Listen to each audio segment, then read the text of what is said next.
Radio स्टेशनवरती कुठलाही show निवडताना तिथे number of anchors, number of हो आरजेस असतात. हो.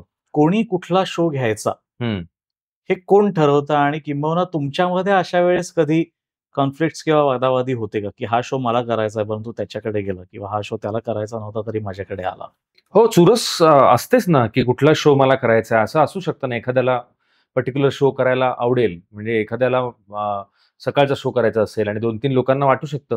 पण मग हा टीमचा निर्णय असतो, तुमच्या बॉसचा निर्णय असतो, जो कंटेंट लीडर असतो, त्याचा निर्णय असतो आणि ते मिळून ते ठरवतात. आणि असं झाल्याचं मी ऐकलंय, प्रत्यक्ष पाहिलं नाहीये. माझ्या आधी असं घडलंय, की एखादा कोणीतरी आर-जे सुट्टीवरती गेला आणि त्याचा शो दुसऱ्या आर-जेनी केला काही वेळापुरता. आणि त्याने तो इतका सुंदर केला, की त्याच्या बॉसला असं वाटलं, की हाच योग्य कॅन्डिडेट आहे यासाठी आणि त्या व्यक्तीच्या हातून शो गेला. असं मी हो. ऐकलेले किस्से आहेत. प्रत्यक्ष पाहिले नाहीयेत, पण मी ऐकली. तुझा आवडता आरजे कुठला भारतातला?